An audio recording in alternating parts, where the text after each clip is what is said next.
Teman-teman semuanya, kali ini kita kedatangan tamu yang sangat spesial. Ada Mas Ilham Habibie di samping saya. Masya Allah, ini seneng banget. Dan kita akan ngomongin tentang industri pesawat terbang tanah air. Seru banget.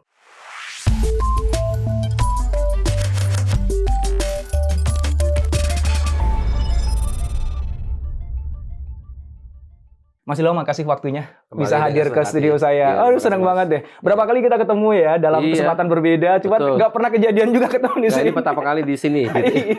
Iya. Kan Mas Ilham ini sibuk banget ya. Ketika mau janji, tiba-tiba udah terbang ke Jerman aja gitu bolak-balik. Oke, aku pengen cepet aja nih karena waktunya Mas Ilham juga terbatas ya. Ngomongin industri pesawat terbang di Indonesia, ini kayaknya sekarang udah dingin gitu. Kalau dulu nih, saya ingat banget almarhum dulu, Pak B.J. Habibie itu ketika secara gagah mengatakan bahwa Indonesia harus punya nih industri pesawat terbangnya sendiri. Itu tuh satu rakyat Indonesia ikut bangga. Iya. Tiba-tiba kita ngerasa bahwa wah, kita sejajar dong dengan negara-negara maju karena kita bisa punya pesawat terbangnya sendiri gitu ya. Tapi kemudian kan ya krisis moneter, IMF yang minta tuh berhenti, dan selanjutnya kok tiba-tiba kayak hilang nih industri pesawat terbangnya tanah air gitu. Aku justru pengen dengar langsung dari Mas Ilham ya. Sebenarnya gimana sih kondisi industri produksi pesawat terbang kita sekarang di Indonesia, Mas? Iya. Terima kasih, Mas. Saya sebetulnya baru aja minggu lalu hari Jumat ke PDDI. Saya ada pertemuan dengan direksi mengenai beberapa hal. Kemudian karena ada waktu yang berlebih, saya sempat berkunjung ke pabriknya karena saya tentunya mau lihat pabriknya gimana sih keadaannya saat ini.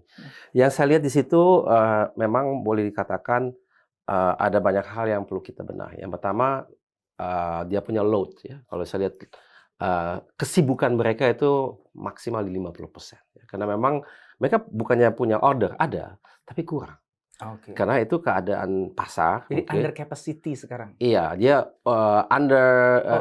over capacity. Jadi kapasitasnya terlalu besar untuk pekerjaan dia. Ya.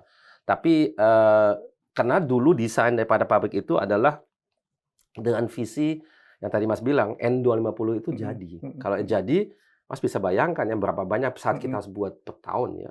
Karena pesawat itu di Indonesia sangat diperlukan. Dan bukan saja di Indonesia tapi juga di lain negara. Kalau kita lihat produk-produk yang ada saat ini kan ada beberapa yang dibuat ya. Kita urut saja. Yang pertama CN235. CN235 itu pesawatnya bagus. Hanya saja dia pesawat di pasar yang menurut pengalaman kita bersama yang memang per tahunnya tidak terlalu banyak yang ada sedunia ya.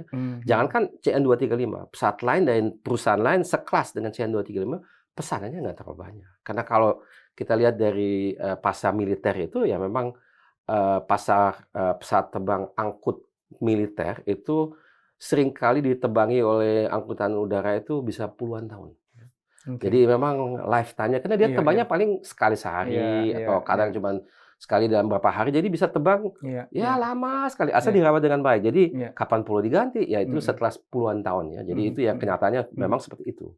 Nah, hal itu di tahun 80-an 90-an sudah disadari oleh PDDI, namanya waktu itu IPTN, dan oleh karena itu direncanakan adanya pesawat terbang komersial yang diproduksi di PDDI. Nah, itu mestinya N250. Jadi kapasitas yang ada di PDDI itu disesuaikan dengan visi itu. Nah, sekarang N250-nya tidak jadi, tentu over kapasitas ya. Jadi cari penggantinya. Nah, penggantinya yang ada saat ini ada satu namanya N219. Nah, ini yang kedua. Itu juga sama dengan 235. Buatan kita sendiri di 235 itu kita masih bermitra dengan CASA dari Spanyol, maka itu namanya CN. C-nya adalah CASA N Nutanyo atau Nusantara atau sekarang sebetulnya ya N tidak ada arti lagi karena ya Nusantara mungkin, tapi PTDI kan nggak ada N-nya ya. Tapi ya N itu mungkin Nusantara. Ya. Jadi N250 kita buat sendiri, N219 juga kita buat sendiri. Sekali lagi N250 kan artinya 2 engine, 50 penumpang. Jadi N219 apa? 2 engine, 19 penumpang. Betul. Jadi begitu metodologinya.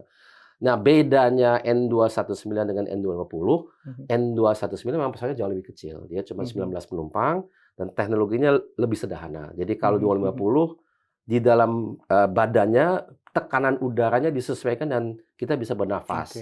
Dan di ketinggian yang besar ya. Jadi bisa terbang sampai ke 25.000 kaki. Kalau N219 hanya sampai dengan 8.000 kaki. Karena di atas itu kita tanpa adanya penyesuaian tekanan di dalam badan pesawat susah bernafas. Ya.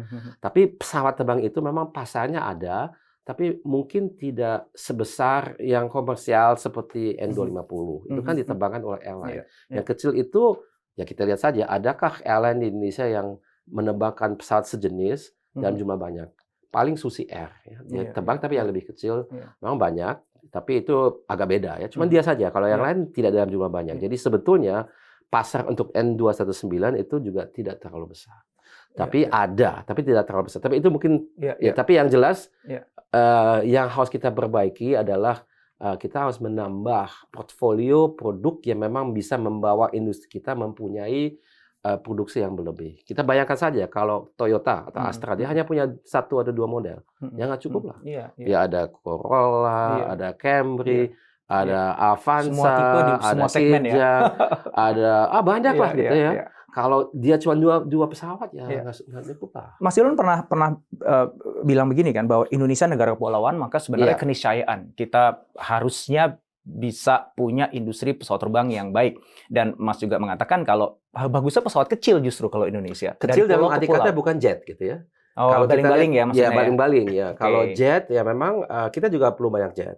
Tapi kita lihat saja berapa 737 dan A320 dimiliki oleh airline kita, mau Lion Group, mau Garuda Group, banyak sekali. Tapi masalah di situ pertama persaingan. Kita di situ akan menghadapi adanya pesaing yang sangat-sangat unggul, yaitu adalah Boeing dan Airbus. Kalau kita membandingkan dengan perusahaan lain yang telah mencoba untuk bersaing dengan mereka, kebanyakan atau semuanya gagal. Jadi kalau saya lihat itu secara realistis susah untuk kita masuk. Tapi kalau dibaling-baling, tidak ada yang dominan selain dari satu perusahaan namanya ATR. Yang memang sudah dominan di Indonesia, tapi dia nggak ada pesaing sama sekali di dunia ini. Kalau buat saya, entry point untuk perusahaan lain bisa mendapatkan sebagian daripada pangsa pasar mereka itu realistis bisa. Apalagi pasar utama untuk baling-baling salah satunya di Indonesia. Itu sangat realistis menurut saya, bukan impian belaka. Yang ngebuat bahwa baling-baling itu justru lebih cocok untuk Indonesia dibandingkan jet itu apa? Nah, kita harus lihat skenario-nya dulu. Kalau kita lihat baling-baling, pertama dia kan kita harus akui lebih pelan. Jadi dia tidak terbang jarak jauh gitu ya, atau menengah jauh. Jauh itu seperti apa? Misalnya Jakarta Makassar itu 2 jam dengan pesawat. Itu kalau dengan pesawat jet. Kalau kita terbang dengan prop mungkin bisa 3 jam bukan 2 jam. Itu mungkin kurang atraktif. Tapi kalau kita lihat misalnya Jakarta Semarang, atau Bandung Jogja, atau jarak Jogja Bali lah ya. Jadi nggak tahu signifikan mungkin 500 km lah. Itu banyak sekali yang kita sebut dalam dunia aviasi itu city pair. Jadi ada 2 kota yang disambungkan satu sama lainnya, dan mereka itu jaraknya tidak terlalu jauh. Tapi kalau kita membandingkan dengan infrastruktur alternatif yang ada di antara 2 kota itu, kadang itu minim sekali. Mungkin ada jalan darat. Di Jawa kita masih beruntung. Kadang ada jalan tol. Jadi bisa lewat jalan tol. Tapi di Jawa juga tidak lengkap, dan apalagi di luar Jawa biasa. Jarang sekali ada.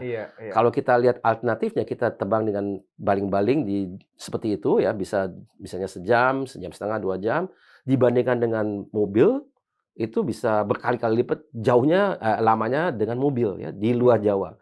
Kereta api di luar Jawa kan nggak ada. Jadi memang pesawat itu adalah sesuatu yang sangat dimungkinkan menjadi tulang punggung daripada infrastruktur kita untuk menyambungkan kota-kota tertentu di Indonesia dengan skenario tertentu. Kalau dia memang sudah jauh, misalnya kayak Jakarta Makassar, ya mungkin jet aja lah. Jet aja. Tapi itu kan ada beberapa kota yang seperti itu, mungkin Medan, Jakarta, Surabaya, Denpasar, Makassar, Manado. Kota tier 1 lah ya. Itu biarin pakai jet Jayapura, aja. Itu jet aja. Tapi kita ini negara dengan 275 juta orang, dengan ribuan 17.000 pulau dengan puluhan ribu kota. Dan kalau kita lihat saja bandara-bandara yang ada di Indonesia. Kita ada kurang lebih 300. 10%, 30 lebih lah itu sudah dalam pengelolaan AP1 dan AP2. Itu yang boleh dikatakan dijalankan secara komersial. Jadi landasannya bisa panjang, dan ada gedung terminal yang baik. Yang masih ada 270 yang masih di bawah Kementerian Perhubungan.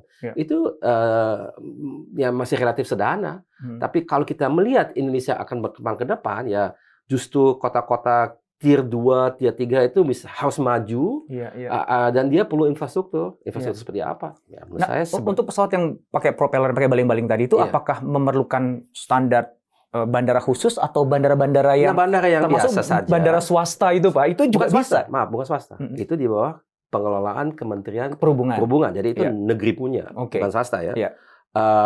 Nah, itu yang diperlukan ya itu justru lebih atraktif untuk baling-baling karena landasannya bisa lebih pendek. Di bawah 1,5 km lah gitu ya. Sedangkan untuk jet hampir 2 kali lipat daripada itu. Jadi investasi untuk kita melengkapi semua bandara dengan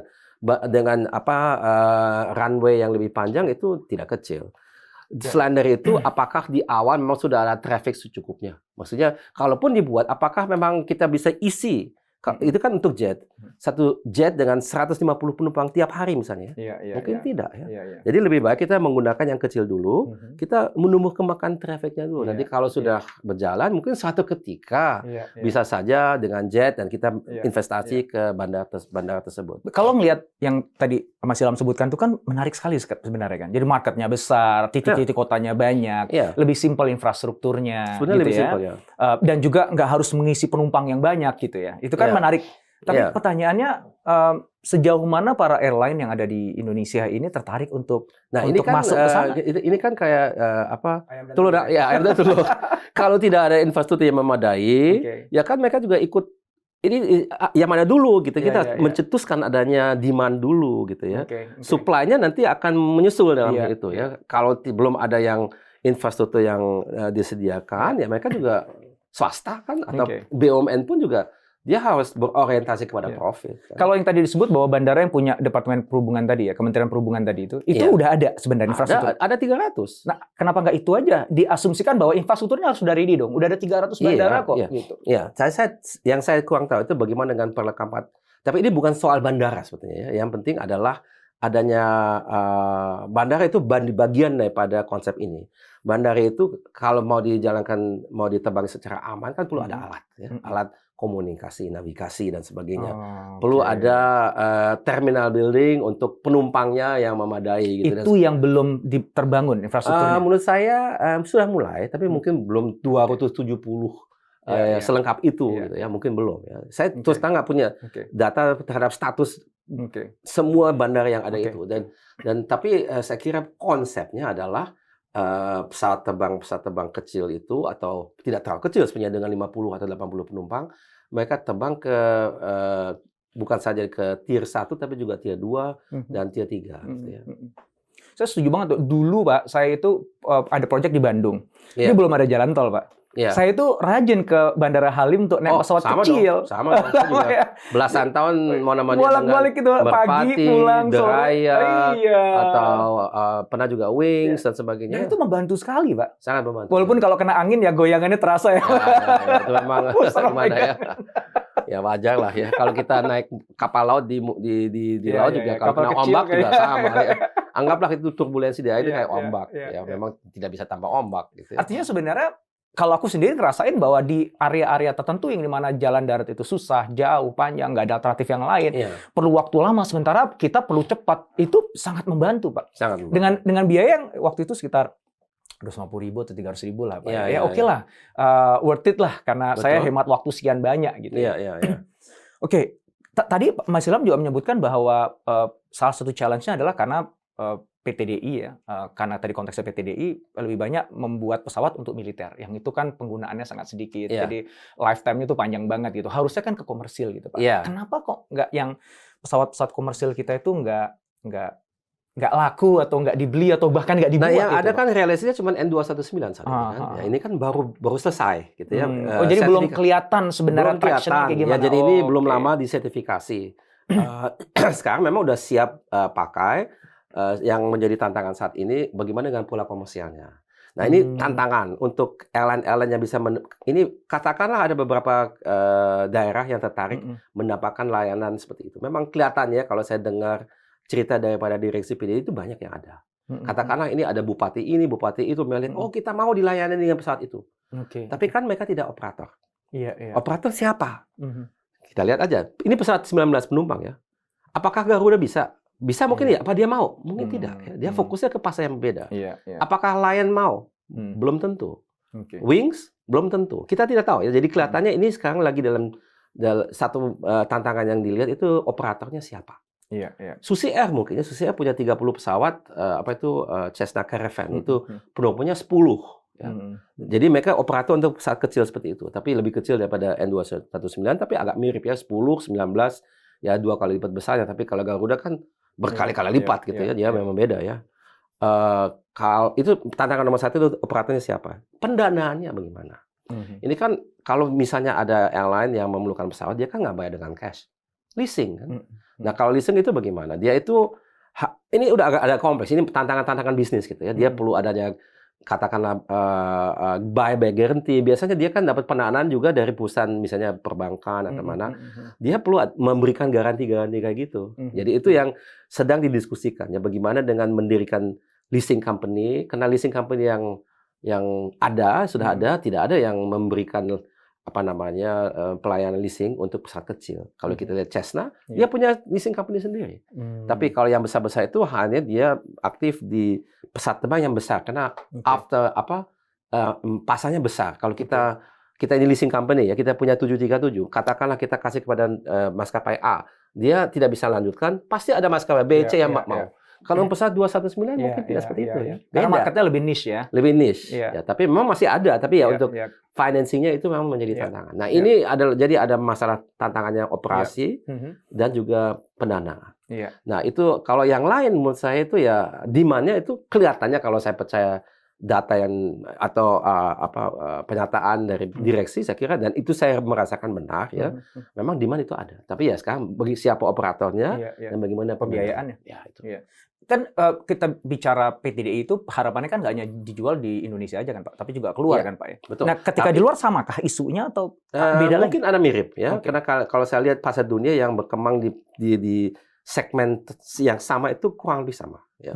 Tapi biasanya ini kan kita mau kata ekspor 219. Kalau saya ini maskapai di luar negeri, saya tanya dulu dong, ini udah ditebangin ke negara kamu. Masa saya menjadi kelinci percobanya? Biasanya kan nggak bisa begitu ya. Jadi launch customer menurut saya mutlak harus Indonesia. Di Indonesia dulu ya. Nggak mungkin. Kita harus punya portfolio dan bukti dulu. Nggak mungkin. Nggak mungkin dibuat langsung untuk ekspor di Indonesia, nggak ada yang menggunakan. Itu nggak ada yang mau. Nggak serius itu ya. Jadi harus dicoba dulu di Indonesia.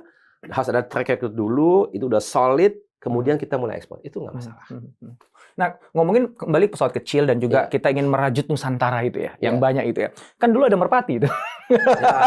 Ini cerita lain itu kisahnya gimana itu? Kalau menurut saya, ini pendapat saya ya. Jadi ini pasti ini kalau saya menyatakan ini banyak yang bisa debat ini ya, tapi nggak apa-apa.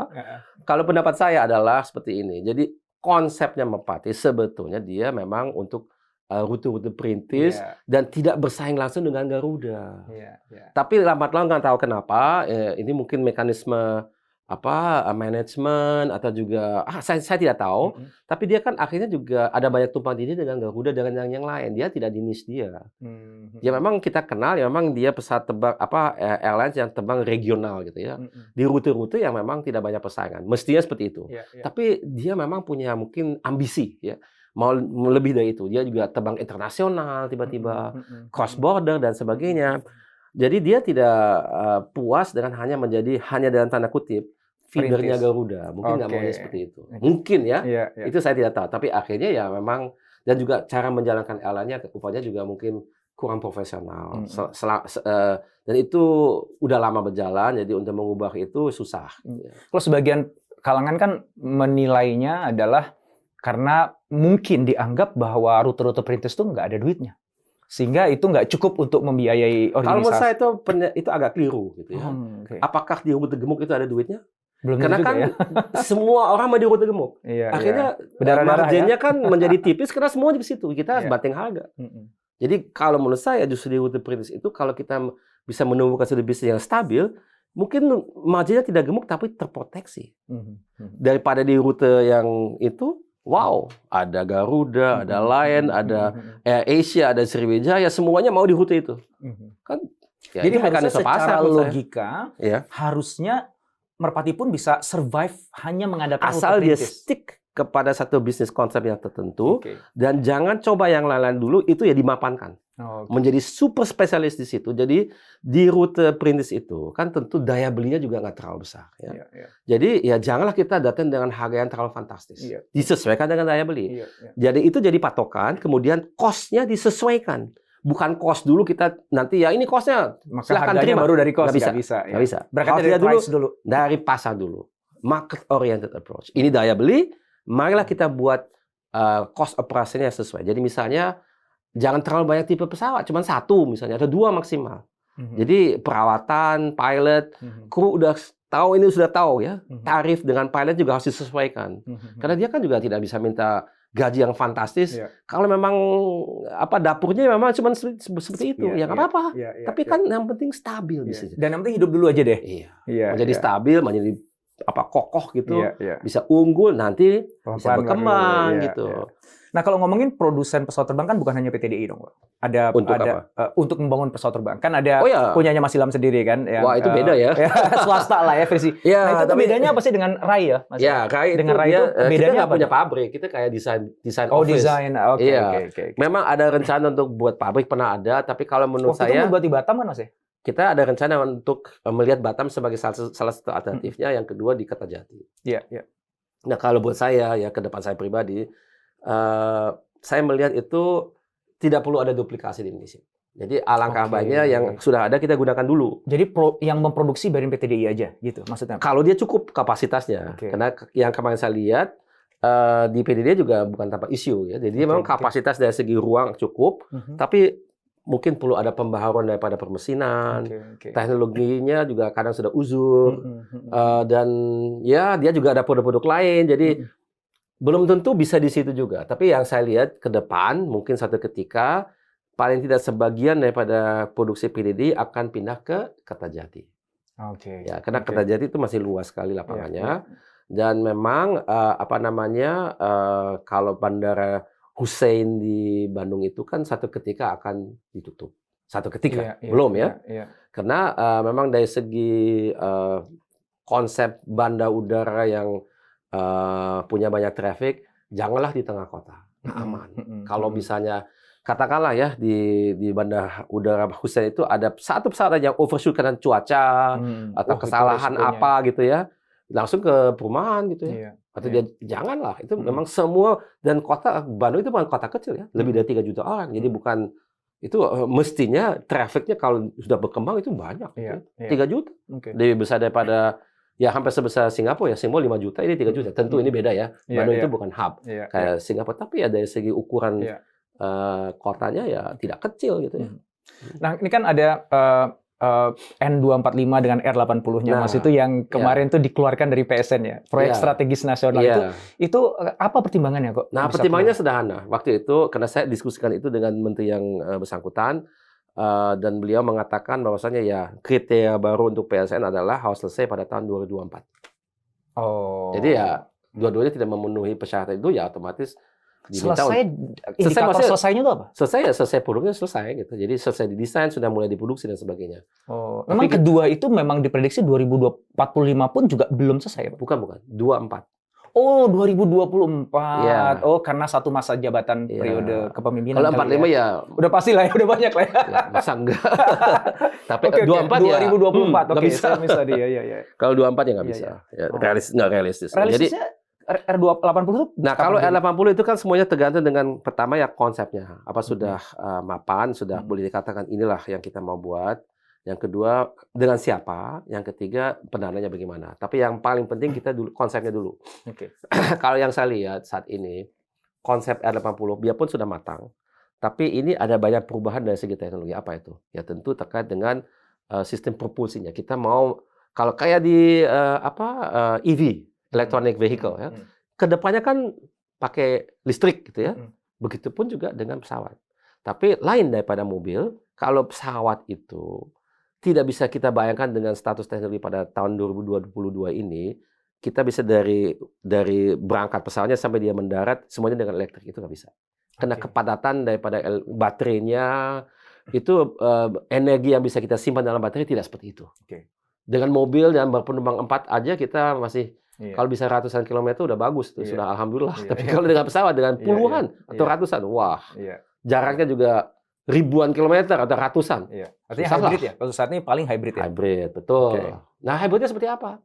Nah, ini bisa kita bicara hybrid ya ada yang konvensional, jadi pakai turbin biasa seperti R80, seperti Boeing 737 kan semuanya pakai turbinnya, satu pakai baling-baling, yang satu pakai fan sebetulnya, bukan turbin saja tapi ada seperti baling-baling tapi siripnya lebih banyak ya. Jadi kasih selimut itu ya, jadi tidak kelihatan itu baling-baling. Padahal 737 Airbus 320 juga ada baling-balingnya tapi banyak. Bentuknya agak beda ya. Namanya fan ya, FAN, fan. Nah, kalau kalau turbinnya itu kita gunakan ya untuk sebagian daripada masa terbang dia itu kita gunakan listrik. Misalnya apa? Kalau dia lagi taxiing, dia taxi di bandara, dia masih dari tempat parkirnya sampai dia ke runway-nya itu bisa pakai elektrik misalnya ya.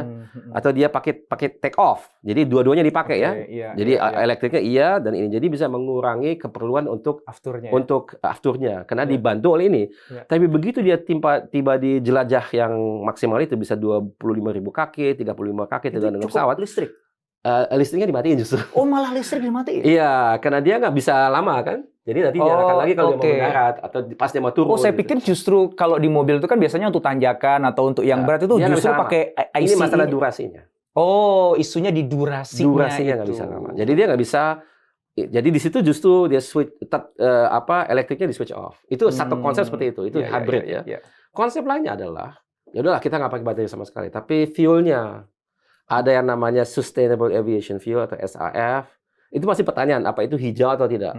Yang kedua itu yang menjadi digembar-gemborkannya pakai hidrogen. Gitu ya. Nah hidrogen itu kalau kita lihat ya, itu dibandingkan ya kalau kita punya 1 liter kerosin itu adalah aftur atau bahan bakar yang digunakan saat ini, itu kurang lebih dengan 4 liter hidrogen. Isi energisnya ya, 4 liter ya. Padahal hidrogen itu kan biasanya kita ketemu dalam bentuk gas. Jadi harus dicairkan dulu menjadi cairan, disimpan dalam bentuk itu, tapi tetap perlu 4 kali lipat hidrogen dibanding sama kerosin. Jadi apa? Tangkinya harus lebih besar. Nah, bagaimana caranya? Ya di mana disimpannya? Apa tangki di pesawat kan di sayap ya? Itu nggak bisa. Sayapnya bisa untuk kerosin. Kargonya diisi jadi kargo atau bagian dari badannya di belakang misalnya itu yang penumpangnya berkurang berarti ya nanti. Jadi 70 menjadi 50. Ya udah sisanya untuk tank. Nah, ini sudah banyak konsep, tapi ini memang boleh dikatakan masih di awal pengembangan teknologinya, biarpun sudah ada contoh-contoh ya. Ada 2 macam. Jadi isunya di tangkinya. Tangkinya itu dari apa? Dari logam, dari aluminium, dari carbon fiber. Banyak lah. Saya pernah lihat gambar itu tangkinya besar, 2 anak kecil bisa angkat. Seringan itu. Oh ya, itu lucu. Saya lihat, wah, ini lumayan juga ya. Ada 2 anak kecil mungkin umur 5 tahun, 6 tahun gitu. Dua-duanya angkat tangkinya yang gede banget gitu ya. Tapi saking ringannya tangki itu. Jadi ini bukan masalah berat badan ya, tapi lebih ke atau space-nya. Berat space ya. Jadi memang mengurangi space-nya. Nah, ini memang masih menjadi pertanyaan. Jadi saat ini belum bisa diputuskan ya. Jadi kita di R80 juga sadar itu, wah kalau kita mau menawarkan produk yang menarik, karena kalau kita harus ingat, kalau kita buat pesawat itu kan sebenarnya kita buat platform. Platform itu nanti disesuaikan dengan maskapainya ya. Maskapainya, tapi juga berjalan teknologi. Oke. Kalau kita lihat Boeing 737, itu pertama kali dibuat tahun berapa? 65. Kita 2022, jadi entar lagi dia udah umurnya 60 tahun. Oh. Ya. Tapi kenapa dia masih atraktif? Karena dia menyesuaikan teknologinya. Jadi bisa di-upgrade gitu Pak? Iya. Apa yang di-upgrade persisnya?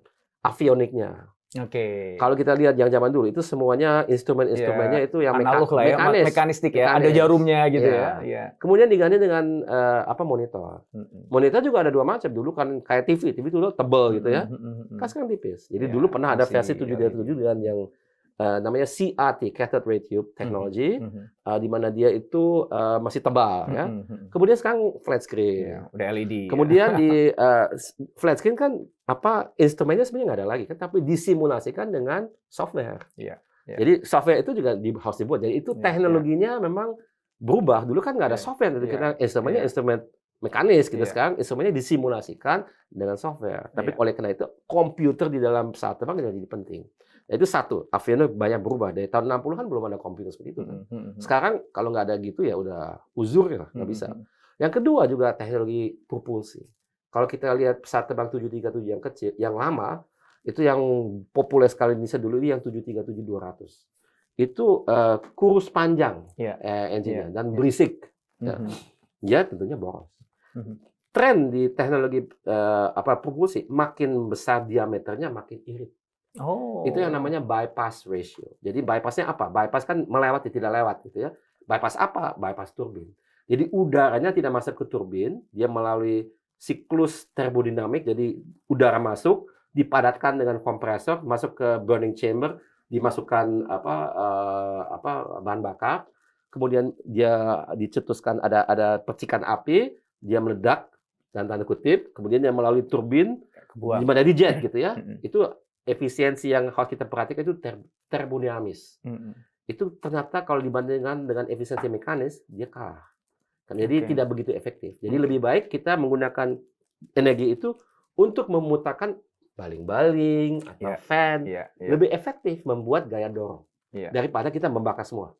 Jadi oleh karena ini kan makin banyak udara yang kita bisa menyedot melalui baling-baling atau fan itu dan melewati turbin tidak masuk ke turbin, makin efektif dari segi bahan bakar. Itu namanya bypass. Jadi katakanlah satu porsi masuk ke dalam turbin, 10 atau lebih bisa melewati.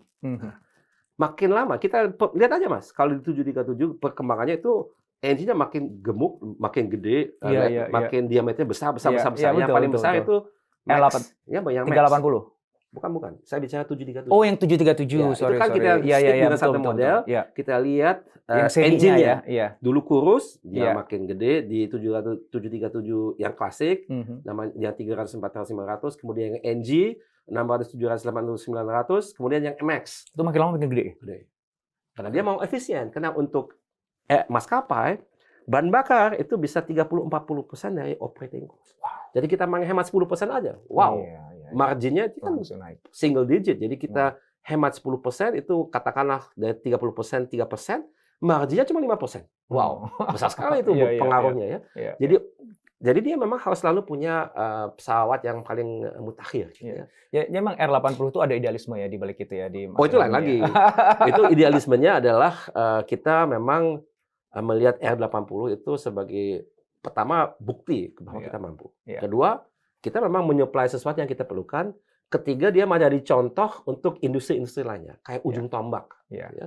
Karena kalau kita sudah melihat, mengerti dan menguasai kompleksitas industri pesawat terbang seperti itu, Mas bisa bayangkan, masa nggak bisa buat yang lain? Iya, betul. Bisa lah secara sistemik.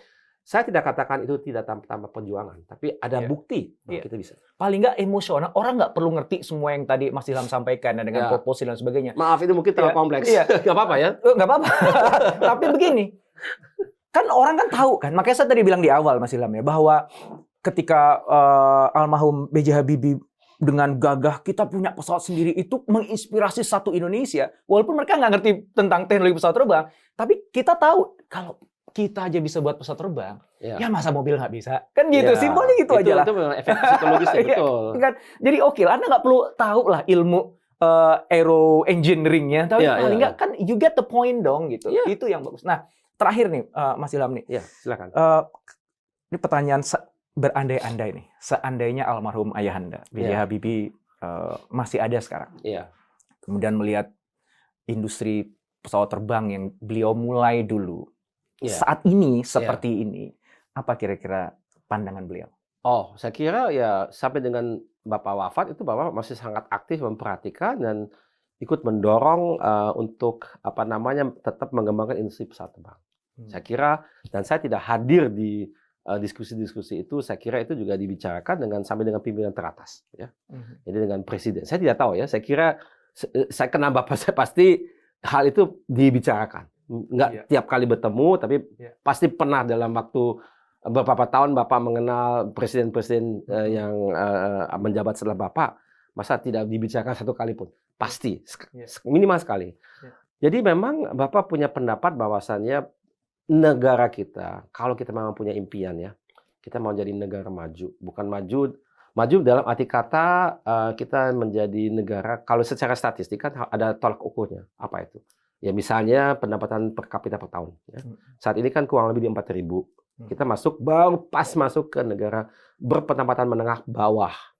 Kita dikit turun waktu pandemik, langsung kita tidak lagi di menengah. Sempat naik, terus turun lagi. Turun lagi. Tapi kita pas masuk sekarang ya. Katakanlah sekarang sudah kembali ya. Untuk kita naik kelas lagi, kan harus dari menengah bawah ke menengah atas, kemudian ke atas. Jadi yang berpendapatan atas itu bukan saja uang, tapi juga menunjukkan daya saing daripada masyarakat dan industri kita. Yang bisa masuk ke situ pasti dia bersaing tinggi. Kalau dia punya daya saing tinggi itu berarti apa? Dia menguasai teknologi. Tidak mungkin kita masuk ke ranah berpendapatan tinggi itu tanpa kita menguasai teknologi. Tidak ada contoh di dunia untuk itu. Oke, ada. Misalnya Kuwait, dia punya minyak banyak, tapi penduduknya berapa? 1 juta? Kita ini 275 juta menjelang 300 juta, mana mungkin? Itu bermimpi. Kita hanya bisa mengandalkan pada sumber daya alam apapun ya. Kita banyak-banyak berlimpah ruah, bagus sekali. Kita mau hilirisasi, bagus sekali, bagus. Tidak cukup menurut saya. Tetap kita terjebak dalam menjadi tetap untuk selamanya gitu ya, menjadi negara yang berpendapatan menengah. Karena itu tidak ada contohnya untuk di dunia ini negara bisa berkembang dengan hanya mengandalkan kepada itu. Sumber daya alam, hilirisasi sampai ke sehilir-hilirnya tetap dia hanya menengah.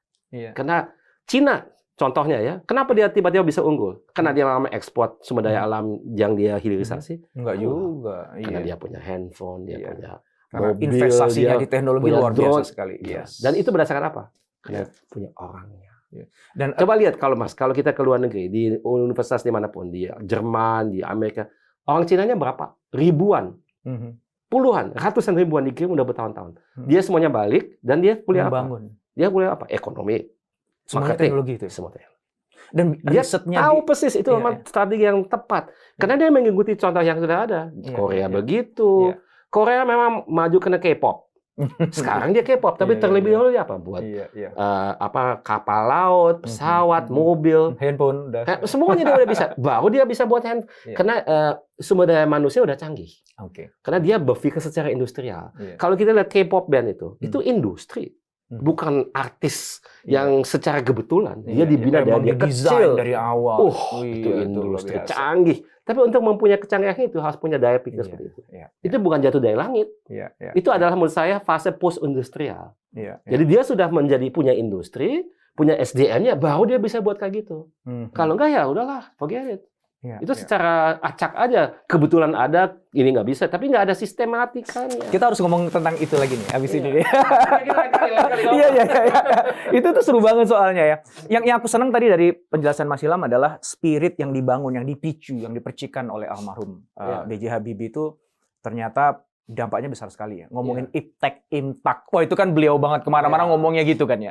Dan saya rasa spiritnya beliau masih terus kita rasakan. Makin membesar sampai hari ini. Mas Ilham terus juga membawa obor semangat yang sama. Menginspirasi kita semuanya. Mudah-mudahan nih teman-teman yang nyimak ini ya. Saya rasa udah saatnya lah kita menjadi negara produsen. Udah saatnya kita punya keberanian untuk belajar di level tertinggi. Untuk punya karya-karya teknologi yang masa kita nggak bisa kalah sama Korea lah. Kayak gitu dah. Haus dong. Kalau Korea itu tahun 50-an dia sama miskin dengan kita. Karena dia bawa lewat perang dahsyat itu kan. Jadi utara lawan selatan itu negara itu hancur lebur. Jadi sama-sama miskin, tapi dia bisa bangun kembali. Sekarang dia berkali-kali lipat daripada kita. Kenapa? Karena dia tidak punya sumber daya alam. Jadi terpaksa. Dia terpaksa. Kita tidak ada cara lain dia. No choice. Kalau enggak dia mati. Mas Ilham, makasih banget waktunya. Masya Allah, belajar banyak ya hari ini. Mas Ilham, makasih. Assalamualaikum. Waalaikumsalam, terima kasih.